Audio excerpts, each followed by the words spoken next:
Bueno, es un inmenso placer para mí presentar a la doctora Linda Smith. Linda es psicóloga de formación, es doctora por la Universidad de Pensilvania, es Distinguished Professor and Chancellor Professor del Psychological and Brain Science de Indiana University.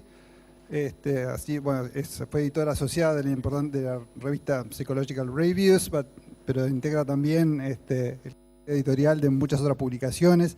Ha recibido una impresionante cantidad de reconocimientos de todo tipo. Ha trabajado en temas de desarrollo utilizando una aproximación que fue extremadamente novedosa, que es considerar, digamos, al niño en desarrollo desde la perspectiva de los sistemas dinámicos, y desde ese punto de vista, digo que siendo controversial, pero creo que puso, digamos, una perspectiva novedosa que ha sido extremadamente productiva y que sigue dando muchos temas nuevos y visiones nuevas para abordar temas del desarrollo. Tiene trabajos que tienen miles de citas, ha sido extremadamente influyente. Entonces, bueno, para mí, desde mi particular perspectiva científica, yo que también trabajé en sistemas dinámicos, que me interesan estos temas, es como le decía en broma a Alejandro Maiche, es como si yo tuviera los Rolling Stones o a Led Zeppelin tocando para nosotros acá. Sus trabajos los usamos en los cursos que damos como trabajos clásicos realmente. Bueno, entonces por todo esto es realmente un placer contar con ella acá, que nos haya dicho que sí, fue asombroso para nosotros. Pero bueno, aquí está, bueno, bienvenida Linda.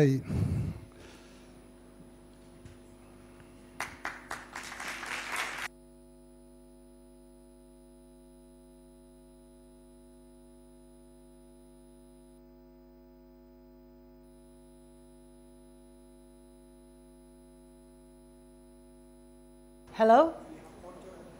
Oh, I won't point. I probably can.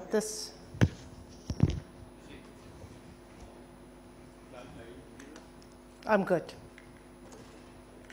I'm good without a pointer. So hello, and I'm happy to be here.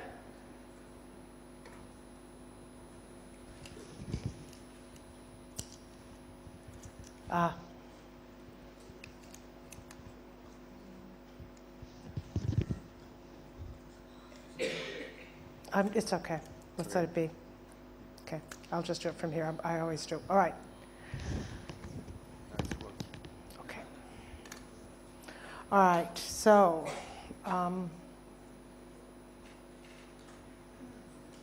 everyday learning should be hard. That's because the world is a very busy place that presents many different kinds of tasks all at once for the learner to solve. And one example that I have spent a lot of my career working on, which is about this problem of how everyday learning should be hard, concerns early word learning. Very young learners who know no words, toddlers, have to learn their first words by linking heard names to seen things. But the world has lots of names to learn, lots of other kinds of words to learn, and lots of other kinds of things that one might do. So if that child is sitting at the breakfast table and hears, "Where is your spoon? Let's find your bottle," how is that child who knows no words going to manage to hook the name to the relevant object? So word learning should be hard for young babies, but it is not. And the field has presented or presents in general two opposing solutions to how word learning works, how it's easy for babies when it should be hard. One solution focuses on the quality of individual naming events.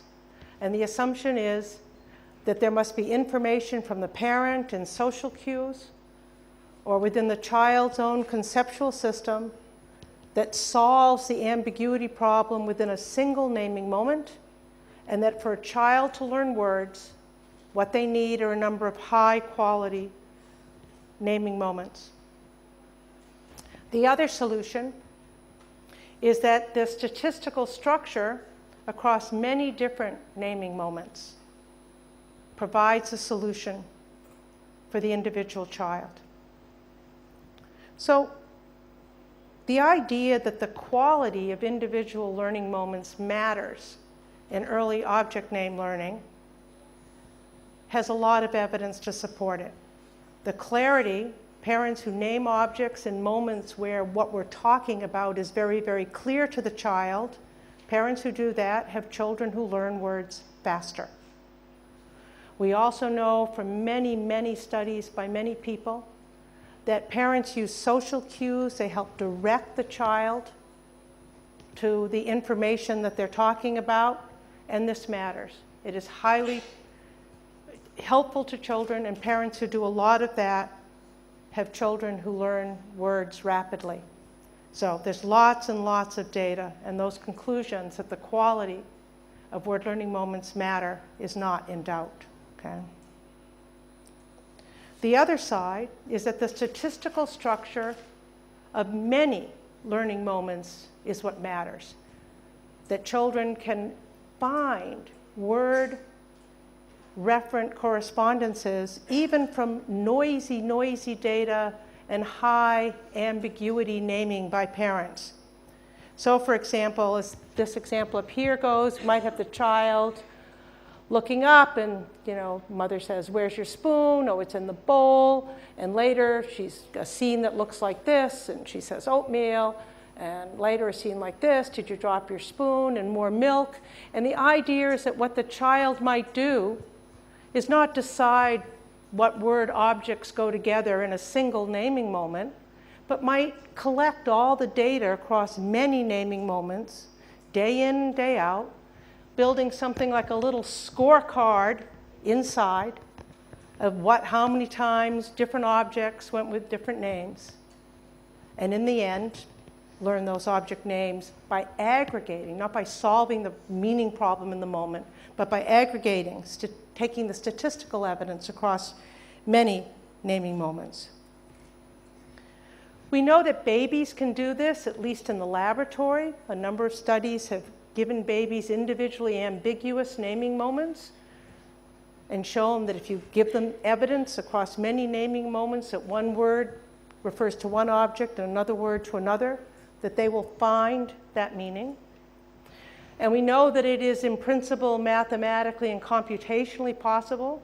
There are many, many computational models that suggest that even with huge numbers of objects and huge numbers of names, that given sufficient statistical regularity, and the kind of regularity that corresponds to how people name objects, that you can find the structure in the data.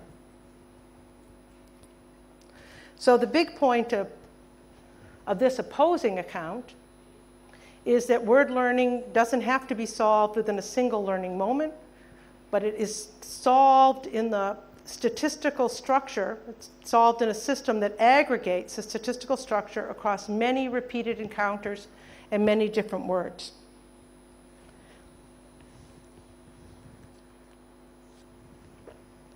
So we have here two kinds of learning systems that one might talk about. A learning system in which there's lots of noisy evidence.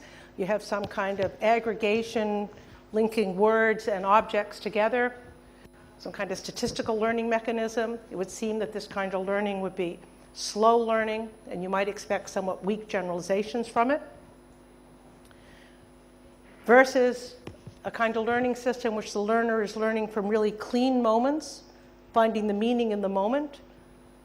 Many people talk about this as kind of insight or rule learning, and talk about it as being linked to rapid learning and principal generalizations.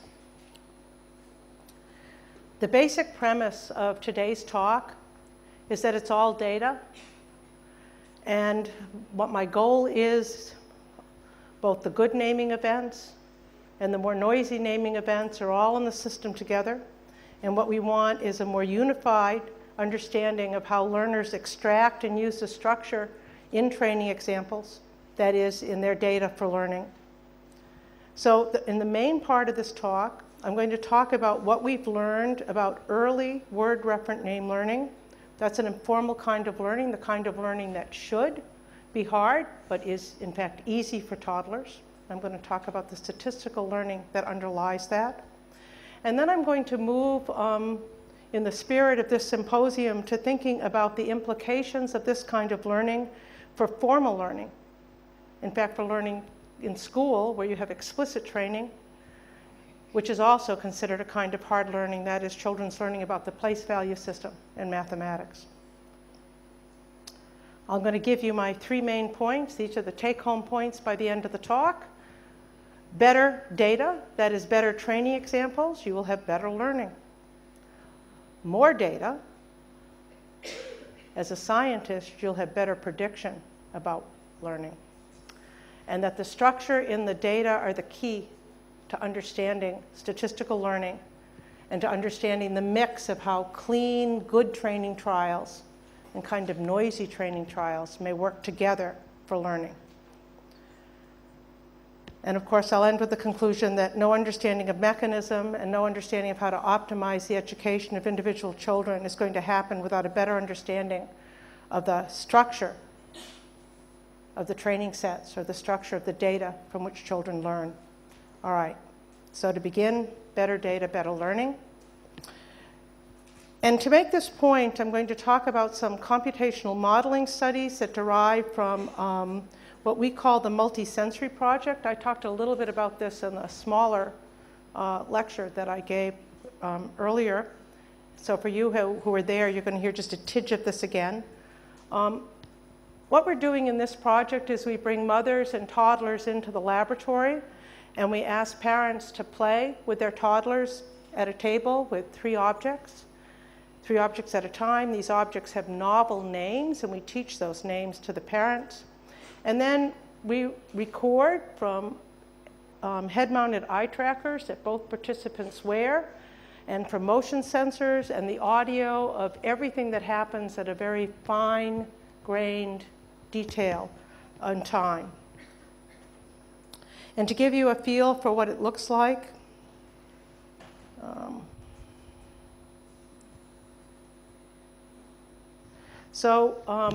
the one with the child in view, that's the parent's view. That's from the parent's eye tracker. The one with the objects, toys in view, that is from the child's view. The crosshairs show you where gaze is directed within those frames. Okay.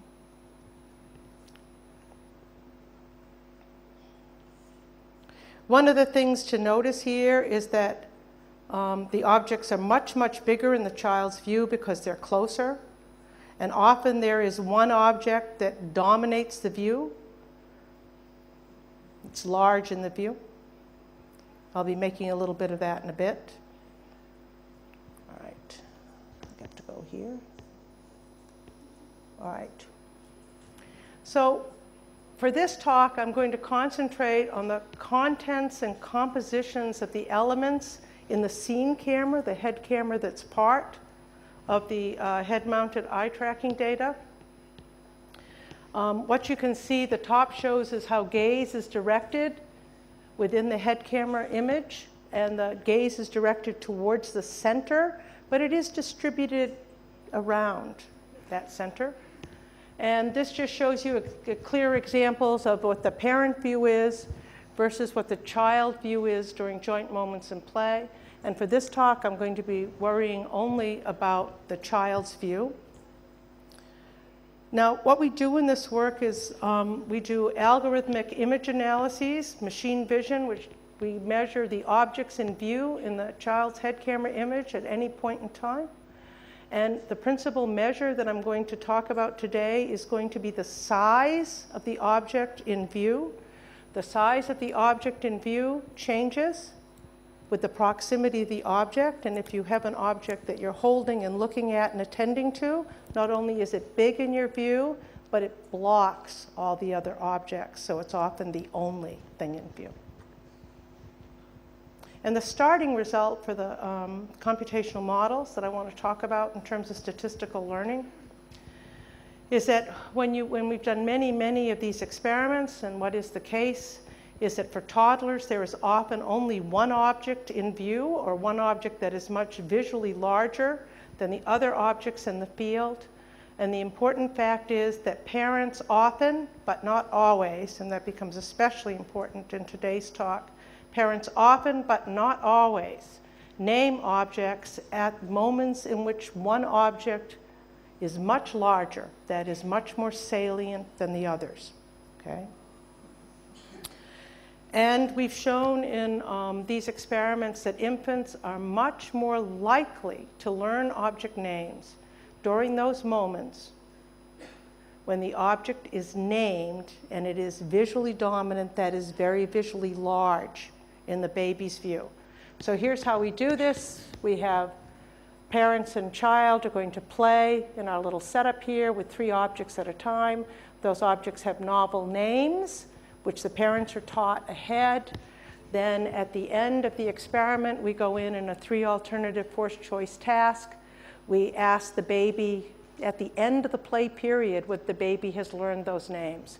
So if the mother has named this blue object here, the habble, multiple times, we can go in and ask, has the child learned the name of the habble? And in our earlier work, what we did was we took object names that individual children had learned by our post-test measure, and then we went back in and looked at the visual properties that were related to those naming moments. So if the child had learned the word habble, we could go in and look at every time during play, mom had named the habble, and we could say, what were those moments like? Okay? What were the properties of those naming moments? And if the child had not learned the name Modi, we could go back in there and look at every time Modi was named, and we could say, what were the properties of those naming moments?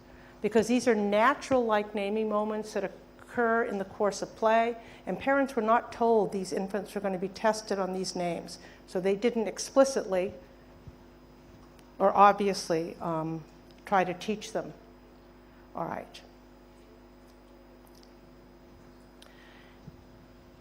This graph looks complicated, but I'm going to walk you through it. So what I'm going to, this graph and this graph show visual properties of the named target, that's the blue line, versus the other objects in play, that's the red line, for object names that the baby seemed to know when tested at the end, and for names the baby didn't seem to know when tested at the end. This is the actual moment, UTT, utterance, when the object was named by the parent. And then we're going to go out in time 10 seconds before the parent named that object, and out in time 10 seconds after. The y-axis is the size of the objects in terms of percentage of pixels. And you should see that that green object is running at about 10%, okay? When it's right there in the hand. So a 5% size in the thing as a whole is a quite large object in the visual field.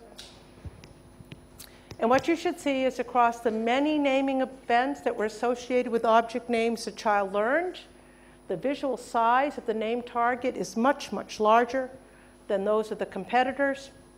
But for object names that were not learned, the visual size of the named target was not all that different from the competitors, okay? You can also see that this difference lasts kind of a long time here, many, many seconds, okay? The other thing I need to tell you before we go into the modeling studies is that the frequency of naming by parents is not predictive of child learning. So you can predict child learning. There's a relation between the visual size of the named target relative to competitors and whether the child showed learning of the object name at test. But there's not a relationship between the number of naming moments. That's not as surprising when you think about it, because parents name objects when their children are not attending to them, trying to get their attention. That is, it is just It's just not predictive. And when you watch the videos, it's not the least bit surprising. Naming moments where the child is doing something else will not matter, and the mother's saying, hey, look at the Modi. Let's play with the Modi. You want the Modi? Okay. So they're not predictive. All right. So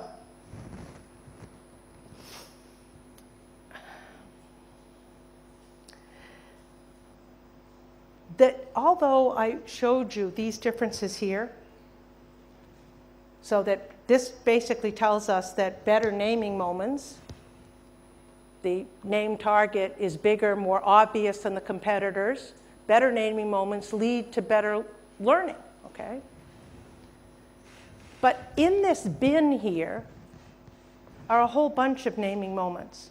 The mother may have named the object 5 times. One of them may have been really, really good, and 4 of them terrible, right?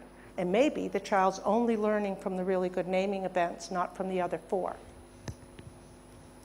And this seems probable because we know that children's natural naming environments might have lots of noisy moments, but they have moments of clarity. Or they may have moments of clarity, but they have lots of noisy naming moments.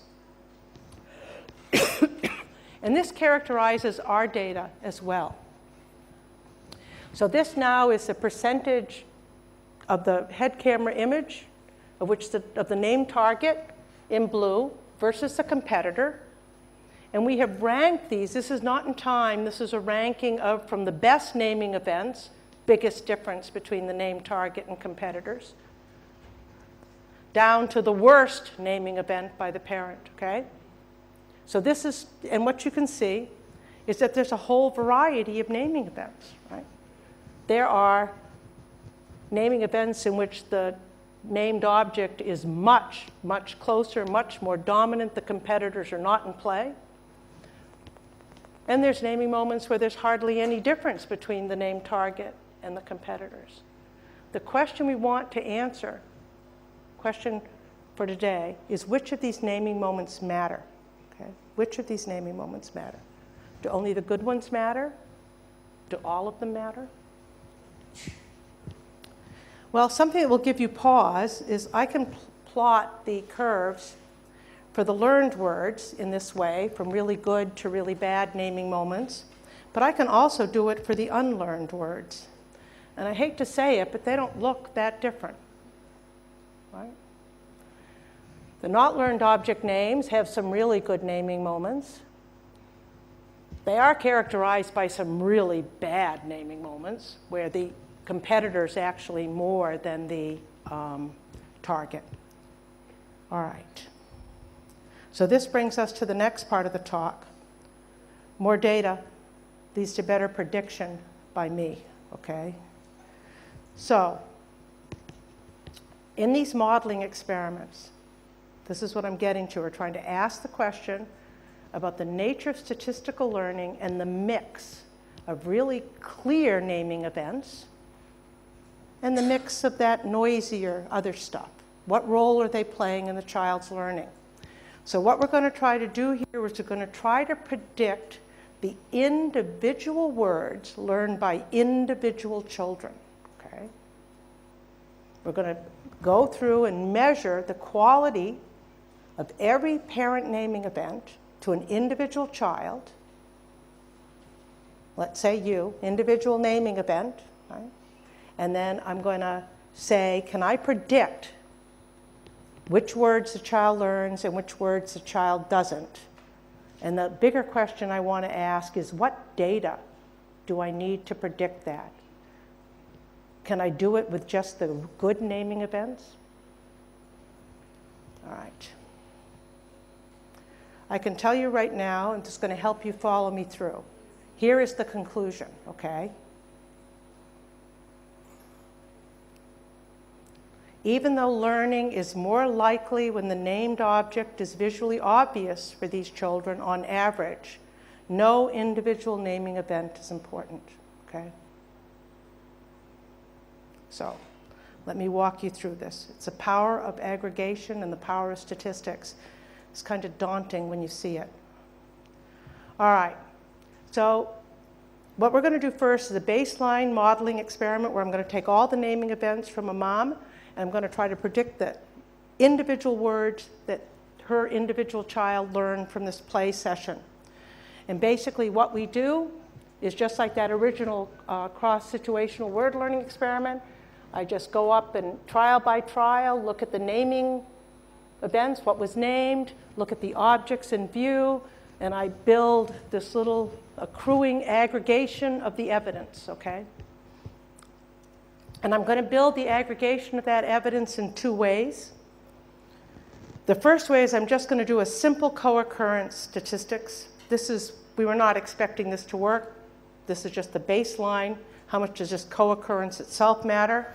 And the second one, we're going to do a quality-weighted co-occurrence matrix. So the cross-situational statistics are going to take into account not just whether a word occurred with an object in view, but how big that object was relative to the other objects in view, okay? So in the simple statistics case, let's say the mom says, look, it's a wah-wah. That might be the first trial. So what we would do is we'd say, okay, wah-wah for that child occurred on this first trial with the green object and the red object, so they both get chits in the co-occurrence matrix. And then on the next trial, mother might say something like, are you going to put the wah-wah on top? Well, now we have all three objects in blue, all three objects in view, the blue one, the green one, and the red one. So everyone goes up 1, and the total aggregated statistics now are 2 for the red object and 2 for the green object and 1 for the blue object. For the quality-weighted statistics, we aggregate the evidence similarly, only now we take into account the sizes, the visual sizes of the objects. And one of the things I like about this series of modeling experiments is we made no assumptions. A co-occurrence is literally co-occurrence. We got no transformations, no fancy anything. And we did exactly the same thing for the quality-weighted. We're just going to take percentage of pixel, okay? So here the blue object wasn't in sight, 0. The green object was taking up 10% of the pixels in the head camera image, so it gets an addition of 10. The red object was taking up 3% of the pixels, so it gets a 3. Just a proportion of pixel images. Then on the next naming event for this object, the blue object's in view at 0.04, it's 0.04. The green object's in view at 0.07, so now it's 0.07 plus 10 at 17. We're just going to add up the total pixels, okay, associated with the named object. All right, so we're going to do this for everything, all the naming events. And then we're going to end up with the final, just adding them up, one matrix up to the next, with a measure which we're going to call associative strength. And what we do is this is the final matrices in these two cases. And then what we do is we simply do a conditional probability of the word over the objects with which it might be associate, co-occurring or weighted co-occurring. And so given these statistics for the wah-wah, it would have an associative strength of 0.36 in the simple co-occurrence case. And for the quality weighted, it would have a associative strength of 0.54. All right. These are all the data. We're asking how well we can predict the individual words each child has learned. It's our baseline model. And when we take the quality weighted statistics into account, that is the relative visual size of the objects compared to their competitors for each naming event, we can predict it quite nicely. Simple co-occurrence, not taking into account the perceptual quality of the information, does not work. And 75% of the children reliably exhibited this pattern. And overall, if you take all learned object names across all children and all unlearned names across all children, we are able to predict 80% in the data set as a whole of the individually learned object names. So if I take all the data into account, I can predict individual learning by individual children. But what we really want to know is which naming events matter. Only the good ones? All of them? Some mix? okay? What matters? So, we know we can predict individual learning with all the data. Can we predict it with just, I'm going to ask this question first, the high quality data? So up to this point, I was talking about the individual strength of objects in terms of their size, in terms of the pixel strength of individual objects. What I'm going to do now is make a measure of the quality of each naming event by taking a proportion, which is the proportion of the named objects, pixels, over the total object pixels in view, right? So if the named object was the only object in view, it would have 100% of the pixels, 100% of the strength of the pixel strength, right? All right. And if you look at the distribution of the naming events, you can see that many times named objects were not, they were 10% of the total objects in view. But there are, of course, a few really good naming events where they're 100% or 80% of the object pixels in view. All right. What I'm going to present next is a suite of modeling studies, okay, where we use different amounts of data, okay?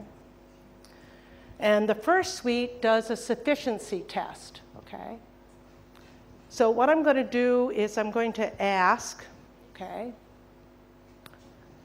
if I only use the highest quality naming events, let's say where the named object is 80% of all the object pixels in view, can I predict learning? And then I'm going to ask as I move that threshold down, so now I use all of the naming events greater than 60. With a quality of greater than 60, can I predict moving down, moving down, moving down, so I use all the data. So why this is a sufficiency task is because on the first simulation with the high quality naming events, I'm asking, are the high quality naming events sufficient? Okay. All right.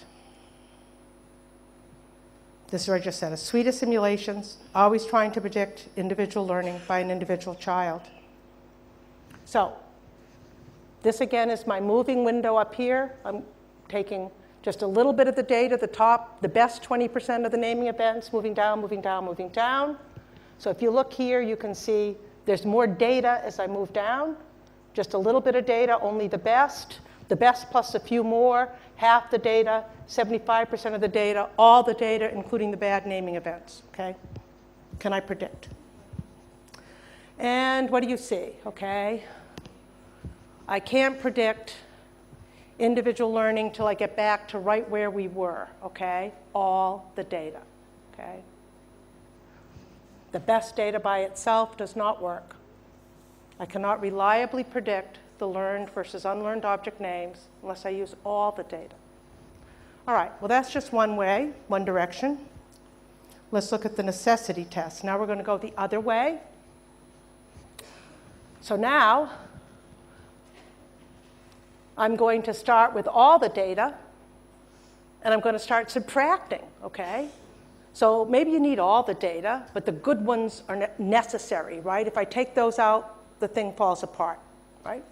So I'm going to take out the highest quality naming events, then 60, the ones that are got a score of 60 and above, 40%. Okay.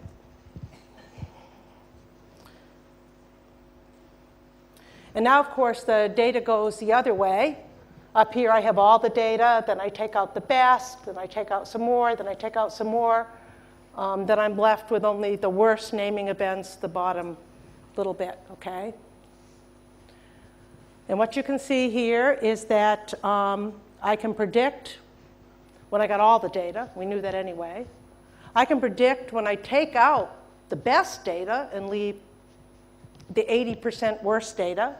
I can even predict pretty well when I'm down to just with the 60% of the worst data, okay?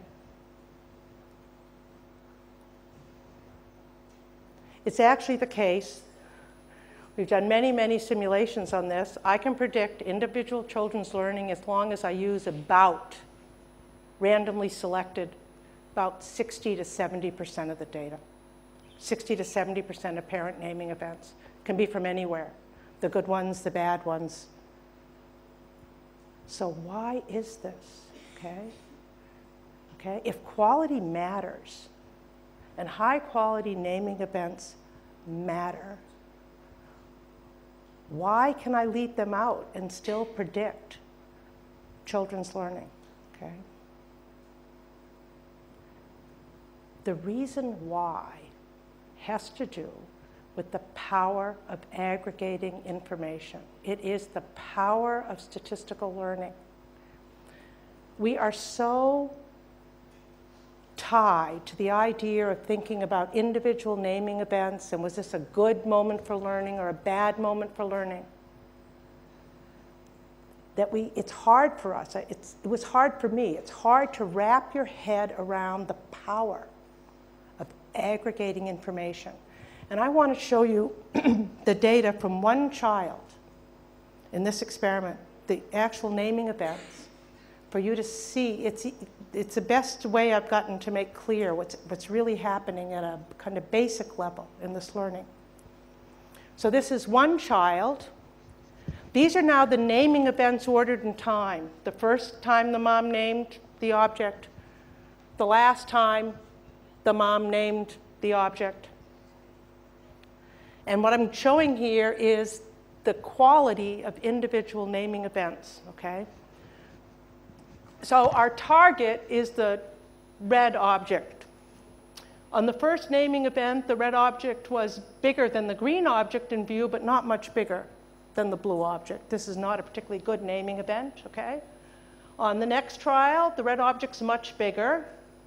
We have a really bad naming event here. Mom's talking about the red object and it's not even in view. Here we have what we might think of as a really bad naming event. The red object is hardly in view. It's being covered by the other ones, and so forth. This is a mix of good and bad naming events.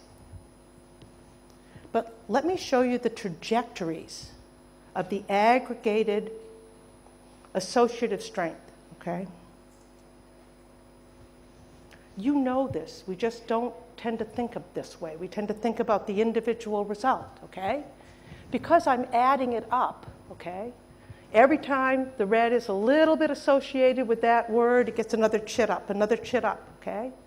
Unless your mother was systematically naming the blue object by the red object's name, calling a spoon a dog, which would cause you deep problems, okay? It rises up in the end, okay? And every one of those naming events, even the lousy ones, because they're adding on to, sometimes just a little bit, sometimes a lot, they are adding on to all the learning you've had, okay? This is not like rocket science. It's sort of obvious when you see it, of course, okay? But this is the power of incremental learning and the power of aggregative learning.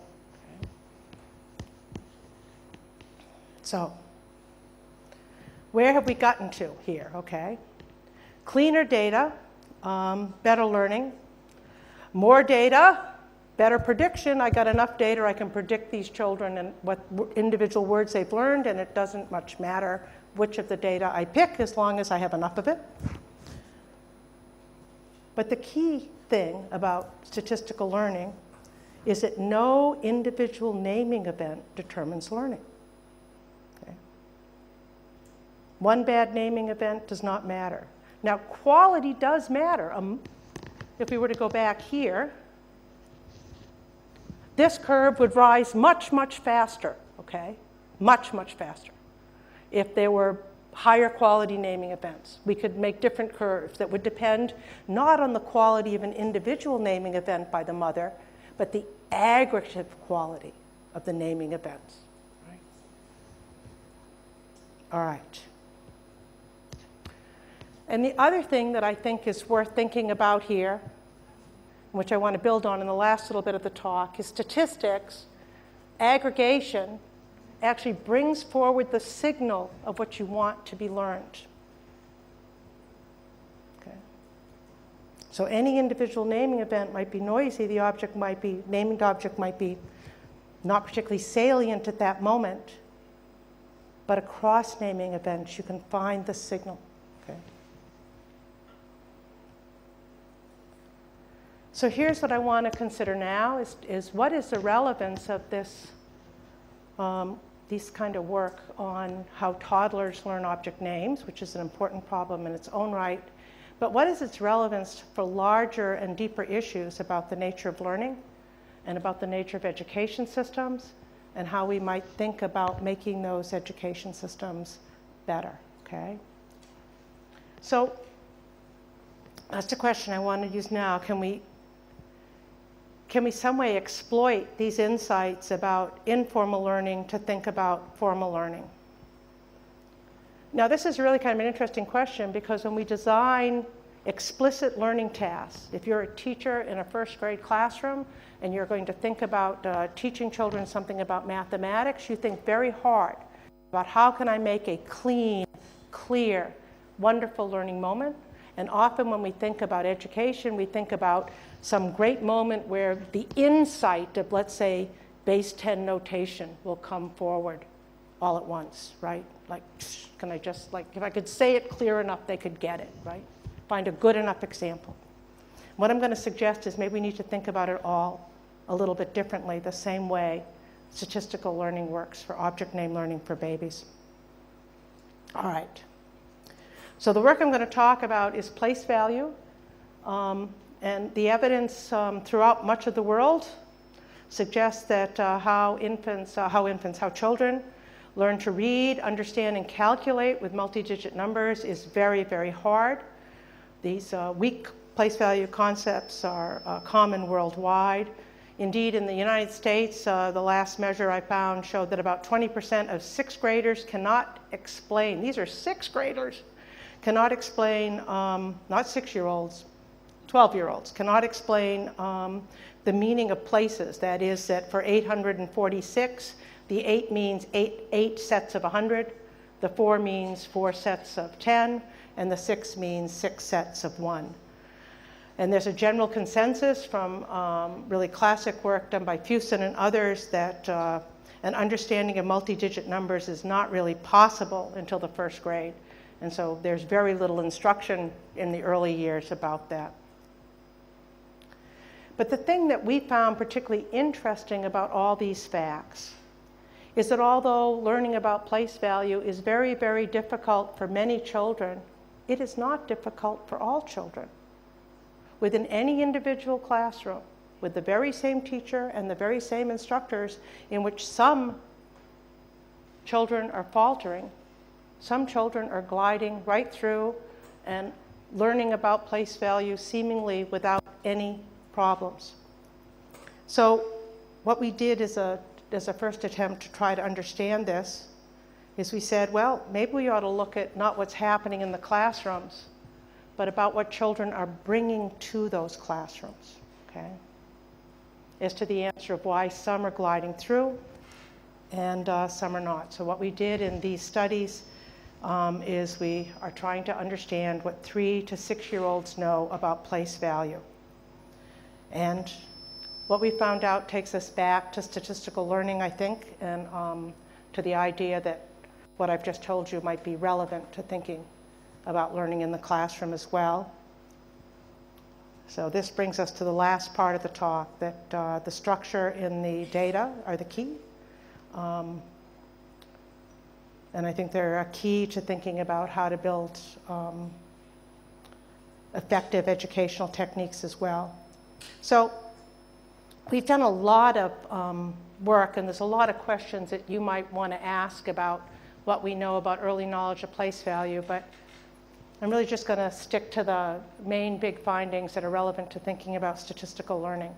And so I'm going to present you data from, first off, from several studies that we've done that had large representative samples.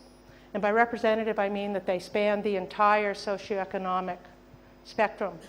So we have children who are from wealthier families, from middle families, and from poorer families. And it's, as you all know, those children from poorer families are often the ones who are particularly at risk for doing well. And what we did in our, this effort to try to understand early knowledge of multi-digit numbers in 3 to 6 year olds is we used 3 tasks. I'm going to actually only talk about 2 of them for the sake of time.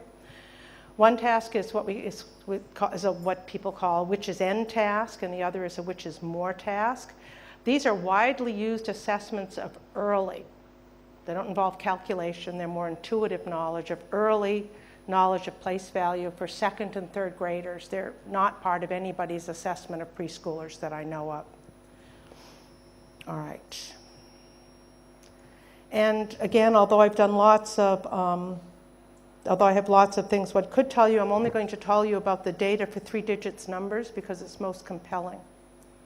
So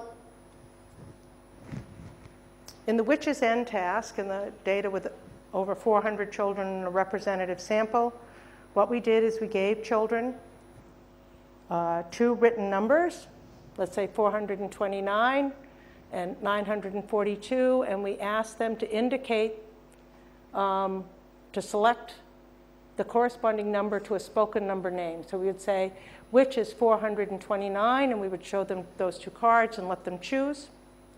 And we had a variety of kinds of trials. All of them involved 3 digits compared to 3 digits in this large study.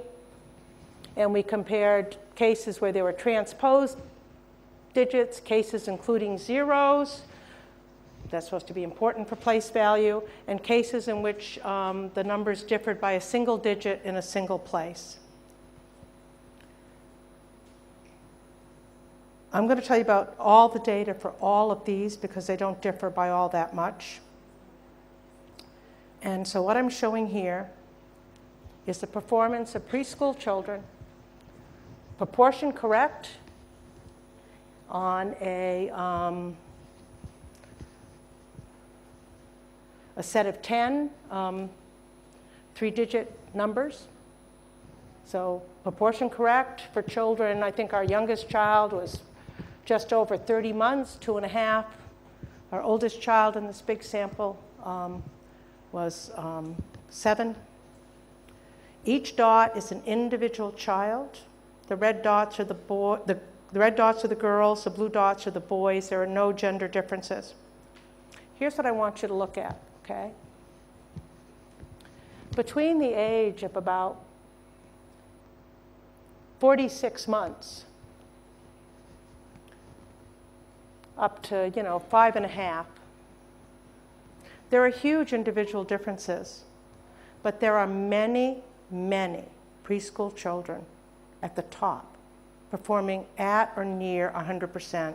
That dotted line is the average for the group as a whole, for preschool, for all 400 children, okay? Many, many children can answer these questions correctly well before formal instruction, okay? By the time they're, in 1st grade or approaching 1st grade, most of them, although there's still some who cannot, okay? We also ask these children for the very same numbers, which is more. So here you get same numbers, show them 2 cards, and they have to answer which is more. The same items were used. And the results for which is more are exactly similar, okay? So we have the blue dots are the boys, red dots are the girls, no difference. Mean performance for the whole group, the same.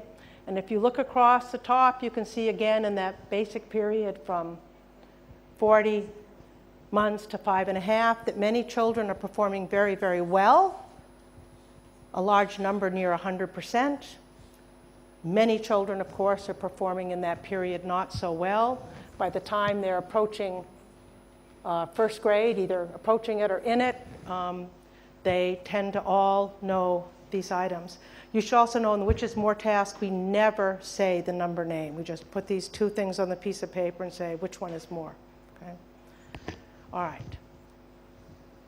There are lots of questions that one might ask about these data, and I'll just give you some quick ones. What is the relation between performance and the n and more tasks? Strongly correlated. You're good at one, you're good at the other. The relation of children's performances in these tasks to the comparison of dot arrays as the approximate number system, there is no correlation whatsoever. The relation to ability to count to 100 is weak. It's running at about 0.23, reliable only because this is a very big sample study. But I don't want to look at those questions. I want to ask what I think are the more interesting question, which is, where is this knowledge coming from? And what does it mean for later learning? Okay. How do some kids know this stuff, whereas others don't?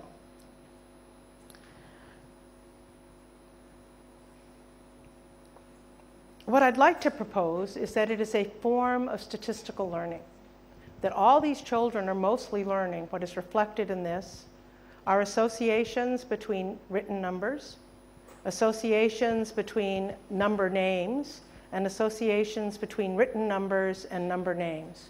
And that there is a lot of statistical structure in that information, from the 2 and 2 to the 2 and 22 to the 2 and 200,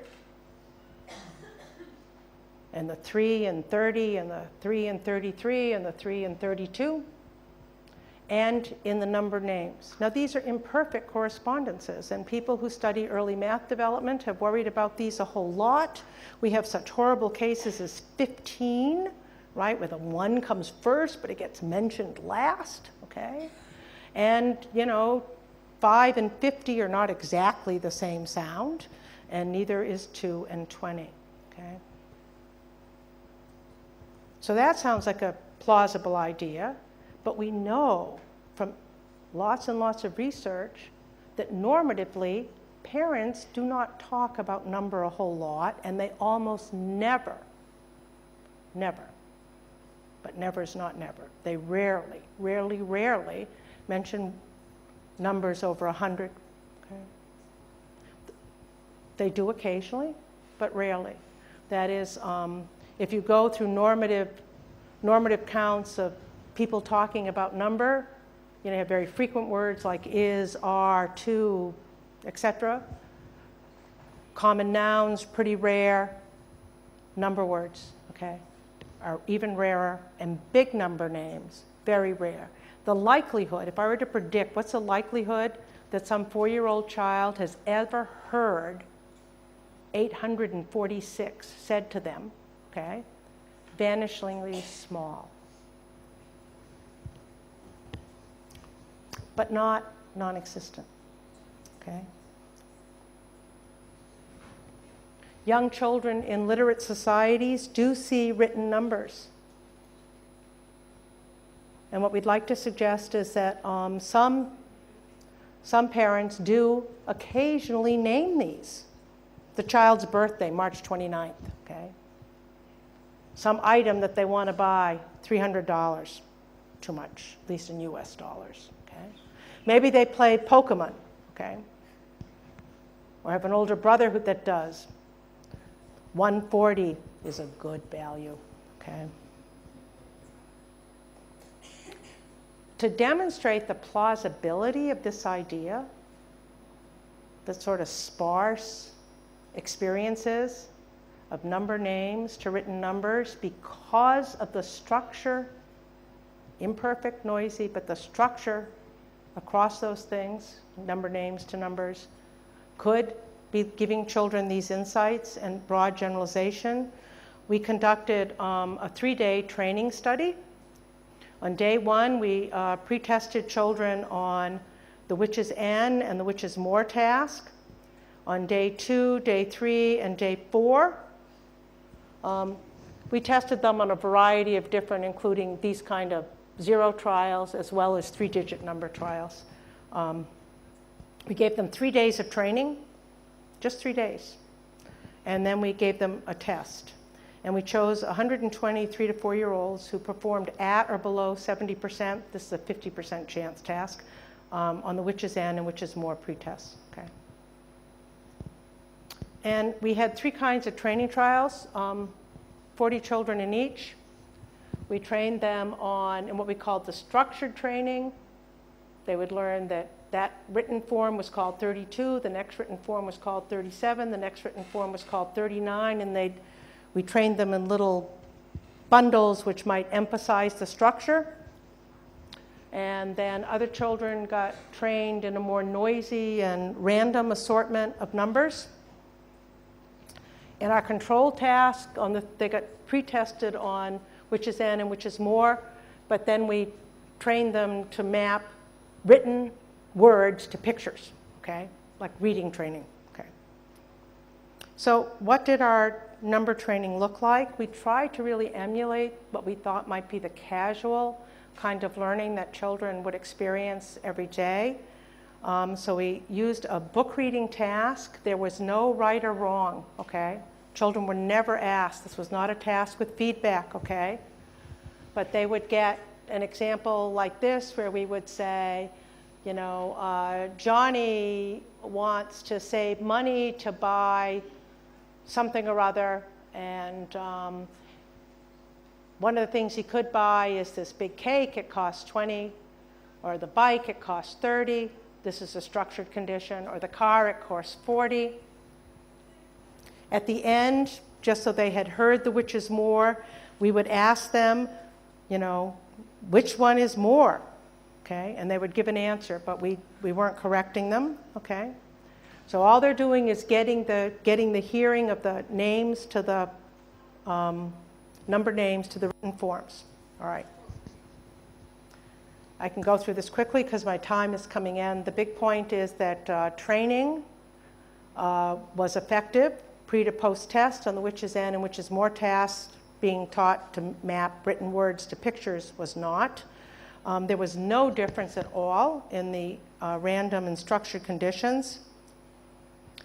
We also asked about generalization of novel items. So there were the items they were trained on, and they learned those. But there were also novel items. So maybe you had never seen 846 in your training, okay? We would test them on that, in which is n and which is more. And they generalized the training. This is really very, very interesting. This is very rapid generalization to a number you've never seen before. You've never seen 846, and I can write down two numbers and say which one is 846, and you can get it right. So coming to the conclusion here. So what we gave children was a small amount of noisy-ish data, not all that noisy because there's a deep structure in the relationship between number names and written numbers. Simple paired associate learning. Rapid, and what we got was rapid learning and rapid generalization.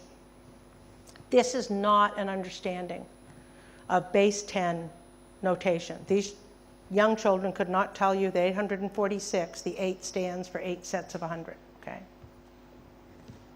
But it is deep intuitive knowledge about these numbers.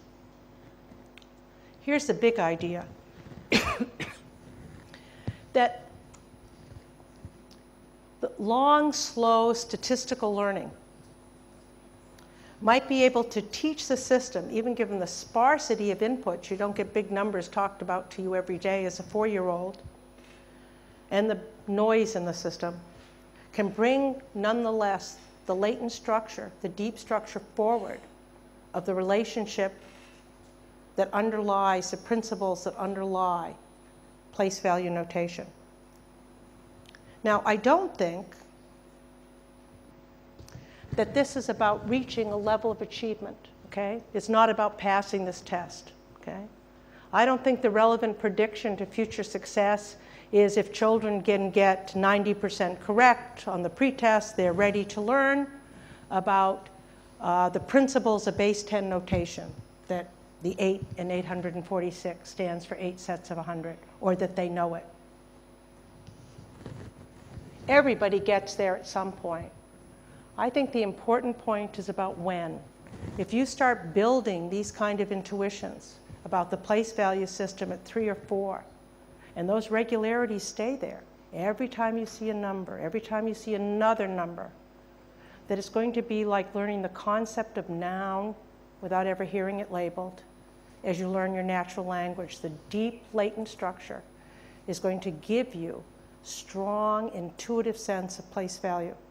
And then at that point, a teacher might explain it to you, and now you know the name of what you already know, okay? And the difference that underlies those children who do well and do not is this long, slow statistical learning. Not where any individual training trial is the perfect moment of insight, but is building that deeper intuition that can be made explicit later. So, what I want to suggest is that like early word learning, it's not one great lesson that does the job, but the aggregation which finds the signal and the system of knowledge to be learned. And that the statistical learning we know likely underlies the most informal learning that happens during infancy and preschool. And I think the open question, or an open question for the future, is whether we can harness that power for formal learning. And in the final conclusion, this is my last slide, what I would like to say is that I think we need to think about learning as one kind of learning system that's a mix of noisy and clean data. Each plays a contributory role. It's not a battle, about what matters. That learning can, of course, be faster or slower depending upon the mix, and we really need to understand how that mix works. But the statistical structure of what needs to be learned, not what you put forward in a single training moment, but the statistical structure across many, many day in and day out training moments is what matter. Because that statistical structure across the many, many different training moments is what's going to clean up the noise and make the deep structure that under the principles that underlie the data come forward to the learner. All right. So, and of course, I thank my colleagues and collaborators. Chen Yu at Indiana is my major collaborator on the multisensory, the modeling data on early word learning, and Kelly Mix, who is at the University of Maryland, is my main collaborator on the place value work. And of course, I thank the people who give us money to pay for all this. Thank you.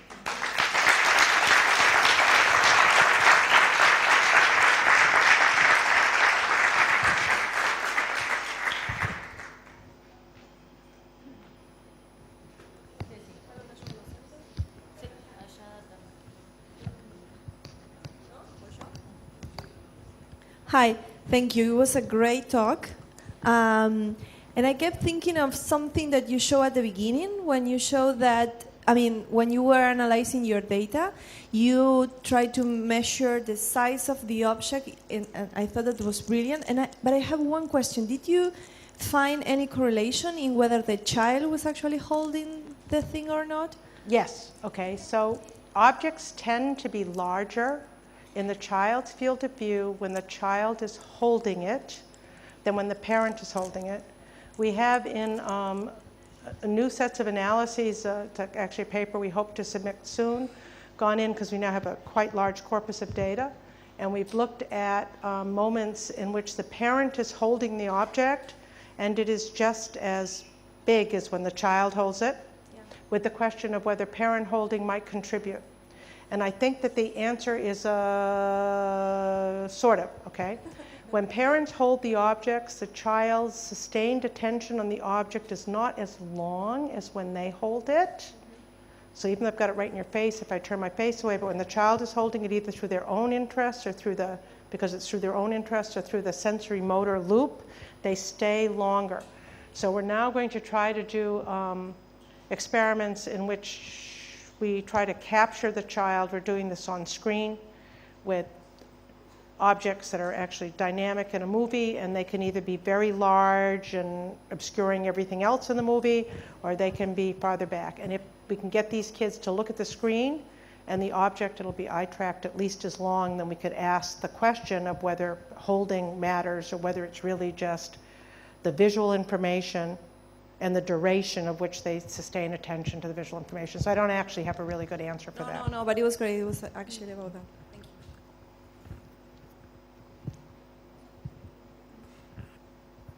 you. Yeah, thank you very much. I think it was a fantastic talk. And I would like to go back to the beginning. You are talking about the visual domain, but I understand that the auditory input also, and the quality of the auditory input also matters. So I don't know whether you are considering the auditory input at all or not. We are. And the second story is how your model will apply to kids that have to deal with two languages because they need to map two words into the same referent. Okay. So those are two different questions. I'll try to do both. We are beginning to look at the auditory information, and there are a number of things that are very interesting about the auditory information across multiple time scales that I think are going to prove to be part of the story. One is many people in developmental psychology have reported in experiments, okay, which you could question about their applicability to the real world. We now have pretty strong emerging evidence that parent talk of any kind, but naming events in particular are associated with extending the child's attention to the object at play, okay? So that if you have a child looking at an object and the mom is talking, okay, actually that is associated with longer sustained attention, even when she's not talking about that object. But if she's naming the object or doesn't have to be naming it, she should be naming some other object. If she's saying something like this is the, or see the, okay, it sustains attention. That's a result that has been out there experimentally for a long time in a lot of different domains, but it actually plays a role, and I think it has to do with, these are, you know, in all these experiments on the naming, they're 12 to 18 months in the work we're doing, and so it either suggests they have some implicit understanding of frames that correspond to naming, or that has to do with prosodic properties. I think there are really interesting questions, okay, to be asked about that. On the auditory level at a more macro time scale, parents are not in these experiments nut jobs. They are not going modi, tego, modi, blitzo. If they're talking about the tego, they're talking about the tego for a while as a narrative, okay? And you can show that the narrative strength, the number of naming events and other reference to an object in time are also part of this sort of enduring attention and play a predictive role into what object names are learned, okay? So I think there's going to be really interesting stories on the sort of spoken word side. Okay, there we are. Oh, I also want to say one, you have to ask me your second question because I've lost it, but wait a minute, because I want to say something about the number thing. When I asked you that question the other day about dyslexia and the sound properties and the visual learning, okay? I really think there's interesting questions about how the pattern of sound for number names and the pattern of sound and the visual pattern may be tuning each other up, okay? And that's what that question was about, if you have thoughts about that. Now ask me your second question because I've lost it. No, the second question is easy. It's about bilingualism. I mean, how can you map I have no idea, okay? You know, as many of you know, I'm a person who believes that the developmental trajectory is made in time by each child through a series of actual real events, okay? And so those developmental trajectories for individual children are not going to be identical. To me, this is a hopeful thing, okay? It means that children who have some disability, some atypical, may find a path that can lead them to an excellent outcome, okay? We have to understand how those paths get built in time, okay? So, I don't know much about bilingual learning other than what I read that people do, okay?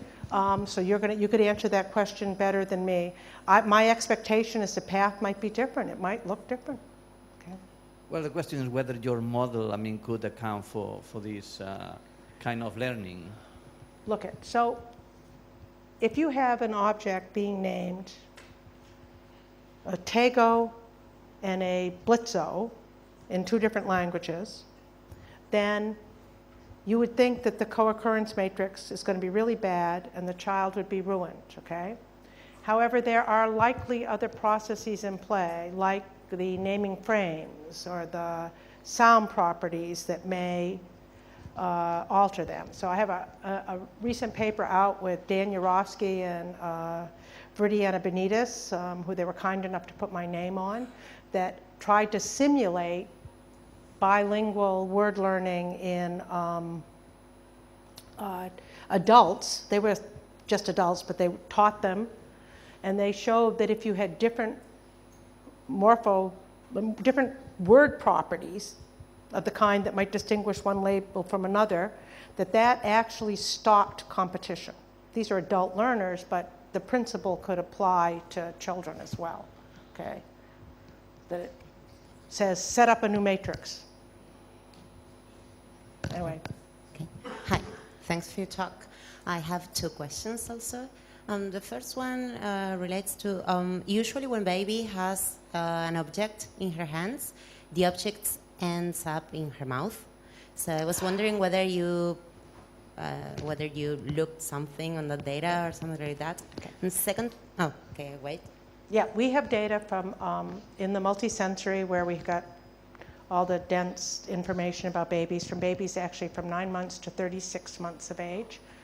The word learning stuff is focused primarily here.